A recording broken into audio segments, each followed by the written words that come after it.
الشیطان الرجیم بسم اللہ الرحمن الرحیم مثل الذین کفروا بربهم اعمالهم کرماد اشتدت به الريح في يوم عاصف لا يقدرون مما كسبوا على شيء ذلك هو الضلال البعید۔ یہ سورہ ابراہیم کی 18 نمبر آیت ہے، بہت ہی ڈرا دینے والی آیت ہے، اور ایک اصولی بات گویا حتمی فیصلہ اللہ تعالیٰ نے سنا دیا ہے کہ وہ لوگ جنہوں نے انبیاء کی دعوت کا انکار کر دیا، ہر دور کے اندر اللہ تعالیٰ نے انسانوں کی رہنمائی کے لیے انبیاء بھیجے ہیں، کتابیں اتاری ہیں، جنہوں نے مان لیا اس پیغام کو وہ مسلمان کہلائے، اور جنہوں نے اس پیغام کو رد کر دیا وہ کافر کہلائے، غیر مسلم کہلائے۔ اب ظاہری بات ہے وہ بھی اچھے کام دنیا میں کرتے ہیں، اچھے اخلاق والے بھی ہیں کتنے، اور اعمال بھی اچھے کرنے کی کوشش کرتے ہیں، لیکن مالک فرماتا ہے کہ اعمال کی قبولیت کے لیے ایمان لازمی چیز ہے، کہ جو ایمان کی بات بتائی گئی ہے، اعتقاد کی بات بتائی گئی ہے کہ اپنے مالک اور خالق کے بارے میں آپ نے کیا عقیدہ رکھنا ہے۔ عبادت اگر کر رہے ہو تو یہ تو پتہ ہونا چاہیے کہ کس کے لیے کر رہا ہوں، صلاۃ پڑھ رہے ہو تو کس کے لیے پڑھ رہے ہو، صوم ہے تو کس کے لیے، وہ کون ہے، اور ملائکہ پر اگر ایمان ہے تو کس کی وجہ سے ہے۔ سارے ایمانیات جتنی ہیں، آخرت پر ایمان، فرشتوں پر ایمان، کتابوں پر ایمان، رسولوں پر ایمان، اس کی بنیاد ہے کہ یہ سب کچھ اللہ کی وجہ سے ہے۔ تو یہاں اس آیت کے اندر بتایا گیا کہ جو انکاری ہے ان کے اعمال کی مثال ہے، مثل الذین کفروا بربہم اعمالہم، ان کے اعمال کی مثال جنہوں نے اپنے رب کی دعوت کا انکار کر دیا، کفر کر دیا، مثال کے ذریعے بات بالکل واضح ہو جاتی ہے۔ فرمایا ان کی مثال ایسے ہے جس طرح راکھ کا ایک بہت بڑا ڈھیر ہو،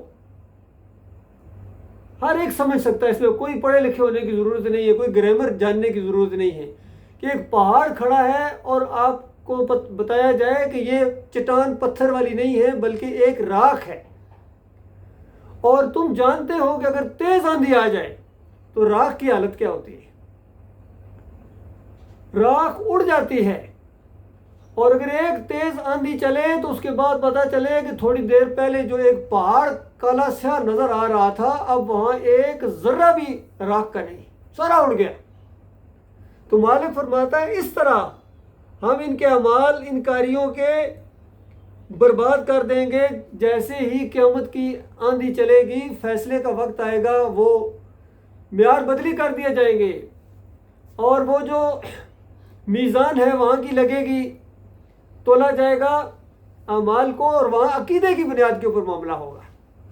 یہاں دنیا میں تو سب اپنے اپنے اعمال کر رہے ہیں، لوگ دوسروں کو دیکھتے بھی ہیں، فلاں بڑا سمجھدار ہے، فلاں بڑا عقل مند ہے، بڑا خوش قسمت ہے جی، بڑا پوچھو بھی تو ہاں بھی کیا حال ہے، بالکل اللہ کی بڑی رحمت ہے جی۔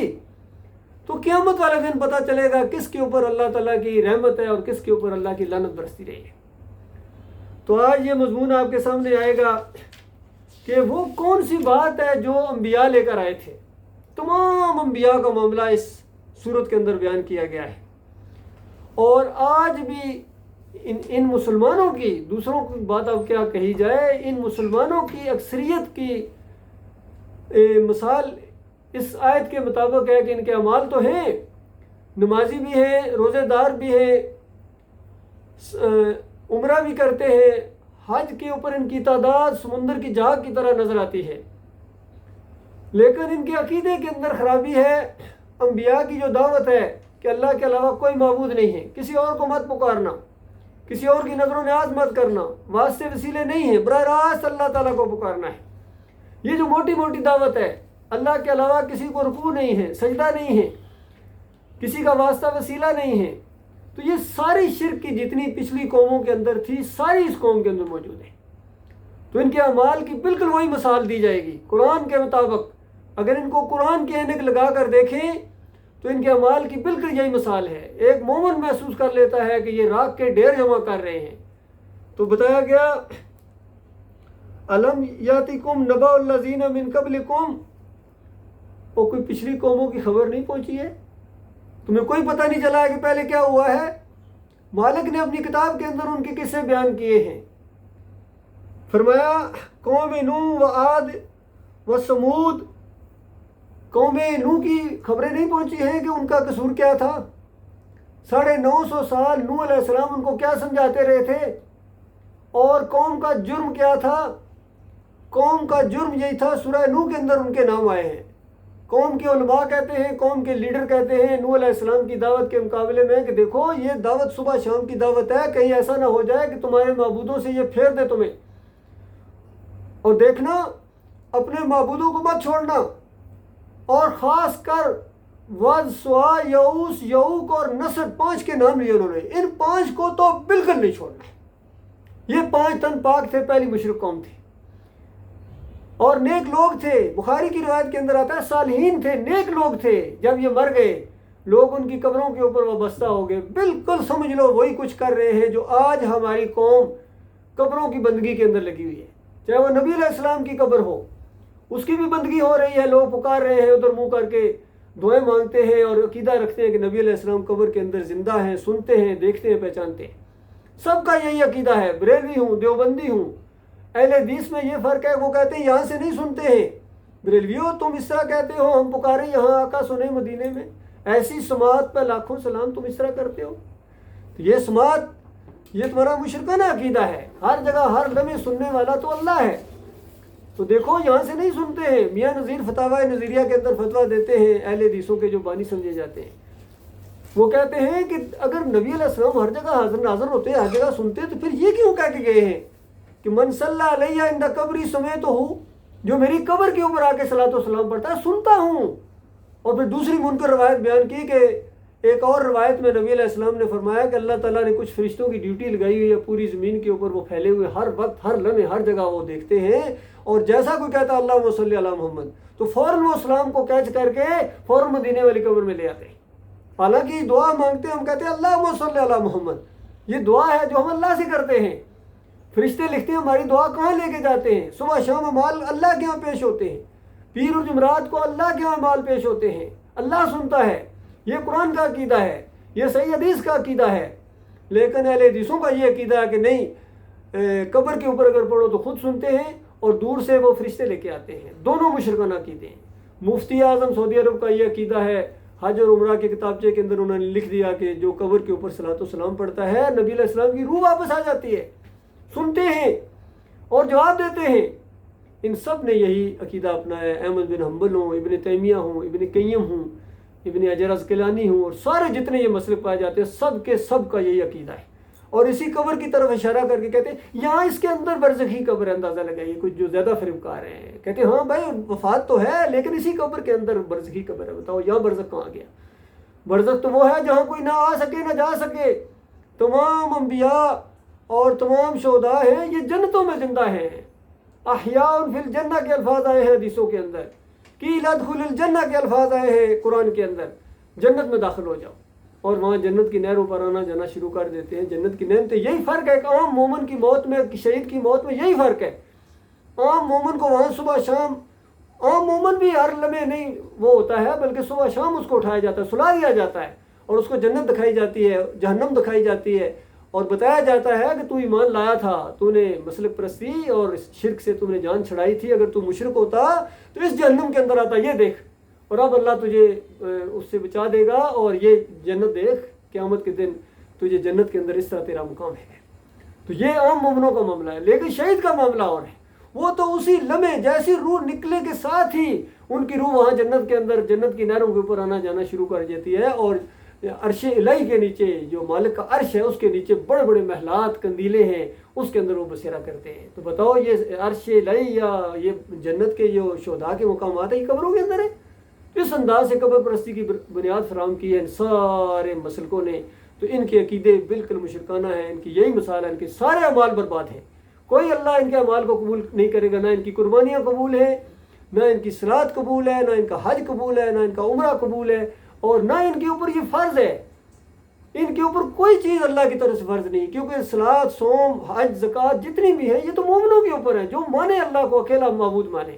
تو اس انداز سے بتایا کہ یہ پچھلے انبیاء کی جو دعوت رہی ہے، تمہارے پاس ان کی کوئی خبر نہیں پہنچی ہے۔ قوم نوح نے کس طریقے سے جھٹلایا تھا، تو اس کے بعد مالک نے قوم نوح کے ساتھ کیا کیا تھا، کوئی نہیں پتا چلا ان کو کس طرح اللہ نے پانی کے اندر ڈبکیاں دے دے کے مارا۔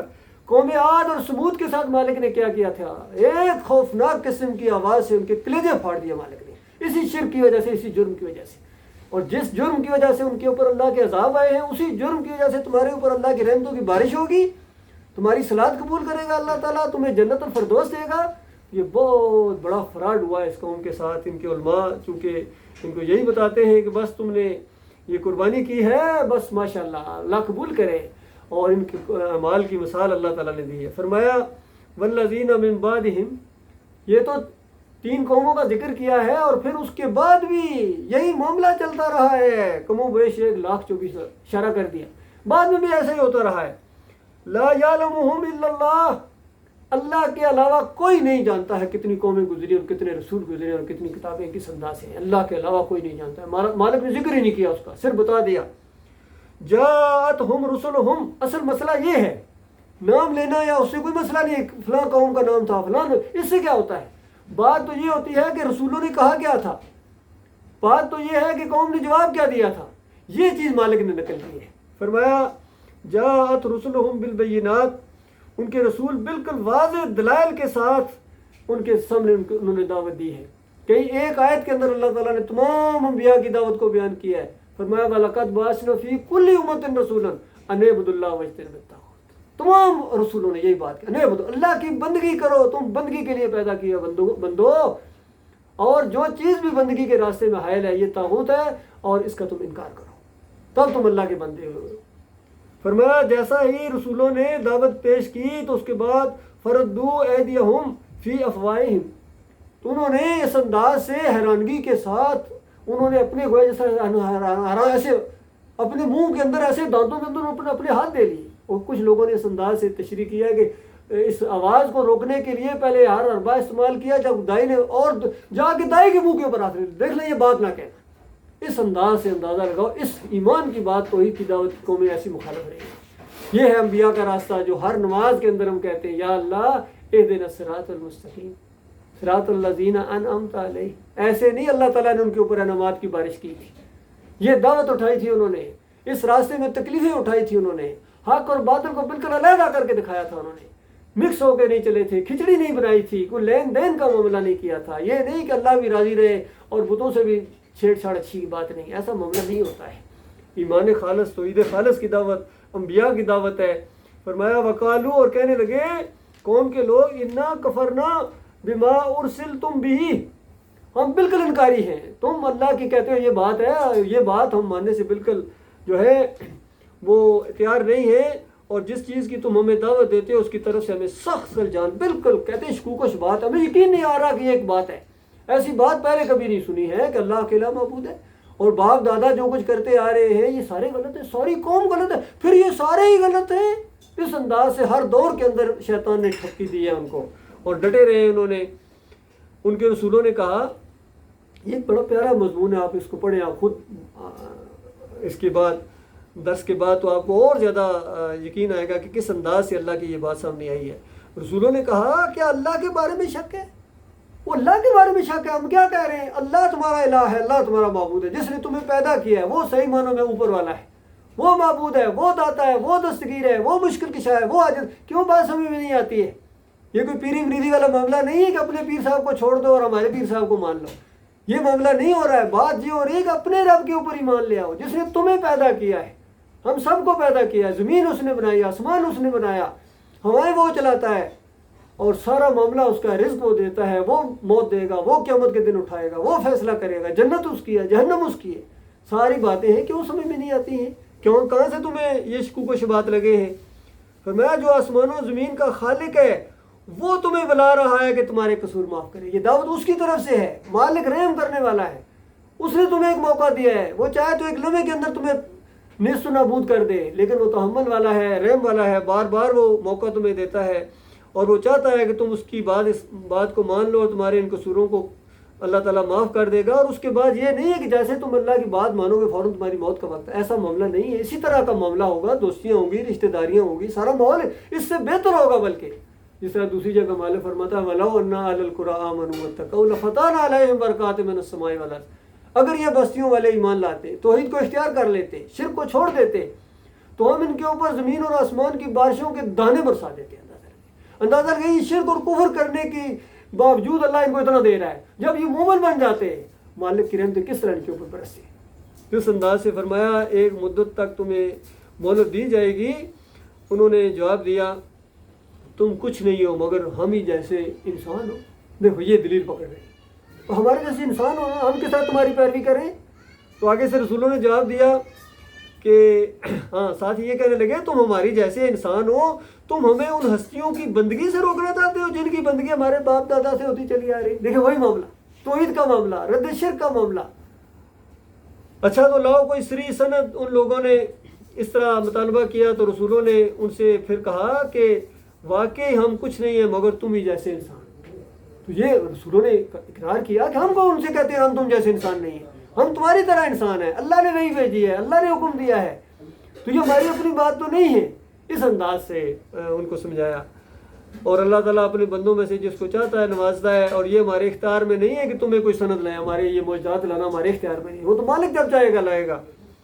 سند تو اللہ ہی کے اذن سے آ سکتی ہے، معجزات تو وہ دکھاتا ہے، اور اللہ ہی پر اہل ایمان کو بھروسہ کرنا چاہیے۔ اور ہم کیوں نہ اللہ پر بھروسہ کریں جبکہ ہماری زندگی کی راہوں کو اس نے ہماری رہنمائی کی ہے، اور تم جو اذیتیں ہمیں دے رہے ہو ان پر ہم صبر کریں۔ کتنی تکلیفیں دیتے رہے، اندازہ رہے اپنے دوستوں کو، یعنی اپنے خیر خواہوں کو آگے سے تکلیفیں دیتے رہے، جو صحیح معنوں میں ان کے خیر خواہ تھے، توحید کی طرف بلاتے تھے۔ تو آج بھی یہی معاملہ ہے، ایمان خالص کے ساتھ ایسا قوم کو چڑ ہے، یقین کیجئے اس کی مخالفت کریں گے، تکلیفیں دیں گے، الزامات لگائیں گے، عیب نکالیں گے۔ تو یہاں ہر دور کے اندر اسی طرح رہا ہے۔ مالک نے تمام قوموں کا یہ معاملہ بیان کیا، سب پیغمبروں کے ساتھ یہی ہوا ہے، سب قوموں نے اسی طریقے سے جواب دیا ہے، اور پیغمبروں نے اس انداز سے کہا کہ ہم صبر کریں گے جو تم اذیتیں دیتے ہو، اور بھروسہ کرنے والوں کو اسی پر بھروسہ کرنا چاہیے۔ یہ نبی علیہ السلام کو، صحابہ کرام کو بھی یہ بات بتائی جا رہی ہے کہ دیکھو پہلے بھی ایسے ہوتا چلا آ رہا ہے، ہمیشہ یہی ہوا ہے۔ آخرکار منکرین حق نے اپنے رسولوں سے کہہ دیا کہ یا تو ہماری ملت میں واپس آنا ہوگا ورنہ ہم تمہیں اپنے ملک سے نکال دیں گے۔ یہ آخری معاملہ ہو جاتا ہے، زیادہ دیر قوم اس کو برداشت نہیں کرتی ہے کہ واپس یا تو آنا ہوگا اسی شرک اور کفر کے اندر، تمہیں واپس آنا ہوگا مسلک پرستی کے اندر، اور یا پھر اگر تم واپس آنے کے لیے تیار نہیں ہو پھر ہمارے اندر سے تم نکلو، ملک سے نکالیں گے، علاقے سے نکالیں گے۔ اور آج کے دور میں گروپوں سے نکالتے ہیں، جماعت سے بھی نکالتے ہیں۔ اگر توحید کی دعوت دو، بریلوی اگر کوئی ایمان لے آئے توحید کی دعوت دے گا، وہ بریلوی سے نکال دیا جائے گا، دیوبندیوں سے نکال دیں گے، اہل حدیثیوں سے نکال دیں گے۔ یہی معاملہ ہر دور کے اندر یہی رہا ہے۔ تب ان کے رب نے ان پر وہی بھیجی کہ ہم ظالموں کو اب ہلاک کر دیں۔ یہ آخری معاملہ ہوتا ہے، اور ان کے بعد تمہیں زمین میں آباد کریں گے۔ مومنوں کو بتایا یہ انعام ہے اس کا جو میرے حضور جو ابدی کا خوف رکھتا ہو اور میری وعید سے ڈرتا ہو۔ انہوں نے فیصلہ چاہا تھا تو یوں ان کا فیصلہ ہوا، اور ہر جبار دشمن حق نے منہ کی کھائی۔ پھر اس کے بعد ان کے آگے، یعنی آگے یہاں تو اللہ کے عذاب کی لپیٹ میں ہے، اور آگے جا کے جس طرح مالک فرماتا اغرقوا فادخلوا نارا، ادھر پانی میں ڈبکیاں کھا کھا کے مرے اور ساتھ ہی آگ کے اندر چلے گئے۔ فرمایا وہاں ان کو کچ لو، یہ جو گندی پیپ ہوتی ہے، یہ آپ سنو ان کے ساتھ کیا ہونے والا ہے۔ اس کا پانی ان کو پینے کے دیا جائے گا، اور وہ زبردستی حلق سے اتارنے کی کوشش کریں گے اور مشکل ہی سے اتار سکیں گے۔ موت ہر طرف سے ان پر چھائی ہوگی مگر وہ مرنے نہ پائیں گے، اور آگے ایک سخت عذاب ان کی جان کا لاگو ہوگا۔ اور اس کے بعد یہ والی آیت آئی ہے کہ ان سارے کافروں کی مثال ایسے ہیں، ان کے اعمال کدھر گئے، اعمال ادھر گئے کہ رات کی ڈیر کی طرح اڑا دیے جائیں گے۔ اور کہیں مالک فرماتا عاملۃ ناصبہ تصلیٰ نارا حامیہ، عمل کر کر کے تھک جائیں گے لیکن جہنم کی آگ سے نہیں بچ سکتے ہیں۔ تو آج یقین کرو جس ماحول کے اندر ہم پیدا ہو گئے ہیں، ہر طرف شرک ہے، کفر ہے، اور اللہ کی نافرمانی ہے، بے حیائی ہے، یہ ساری چیزیں جتنے سود ہے یہ شرک کی پیداوار ہے میرے بھائیوں۔ شرک جب آتا ہے تو پھر یہ آگے سے جڑیں نکالتا ہے، بچے دیتا ہے، اور یہ ساری برائیاں، قتل و غارت ہے، نافرمانیاں ہیں، اللہ تعالیٰ کی بے حیائی ہے، فحاشی ہے، یہ شرک کی پیداوار ہے۔ ایک دفعہ رخ اللہ کی طرف ہو جائے، ایمان خالص ہو جائے، توحید کو پہچائیں، آخرت کا ایک دفعہ دڑکا لگ جائے کہ جنت ہے، جہنم ہے اور وہاں جانا ہے، اور ایک گروہ نے ہمیشہ کی جنتوں کے اندر رہنا ہے ایمان خالص کی وجہ سے، انبیاء کی بات ماننے کی وجہ سے، توحید کی وجہ سے، کیونکہ تمام انبیاء نے توحید کو بیان کیا ہے، رد شرک کیا ہے، مسلک پرستی سے، فرقہ پرستی سے، گروہ بندی سے منع کیا ہے۔ جو منع ہو گئے وہ ایمان خالص پر رہے، اور جو نہیں مانیں وہ اپنے انجام کو پہنچیں گے۔ اللہ تعالیٰ کا لاکھ لاکھ شکر ہے، مالک نے ایمان خالص کی سمجھ عطا فرمائی اس دور کے اندر، اور اس کے تقاضے پورے کرنے کا اللہ تعالیٰ نے ایک موقع دیا ہے، اور یہ بڑی شدید آزمائش ہے اللہ کے بندوں۔ یہ کوئی آسان کام نہیں ہے، انبیاء کے راستے پر چلنا آسان کام نہیں ہے۔ یہ انبیاء کے راستے پر چلو گے اور مانگتے ہو، آپ اللہ سے دعائیں مانگتے ہیں، ہم یا اللہ میں ان کے راستے پر چلا، اور اللہ تعالیٰ چلاتا ہے۔ اگر کوئی آج بھی صحیح معنوں میں مخلص ہو کے اللہ کے راستے پر چل پڑے تو اللہ تعالیٰ اپنے بندوں کا ساتھ چھوڑنے والا نہیں ہے۔ وقول قولی ھذا استغفر اللہ لی ولکم ولسائر المسلمین۔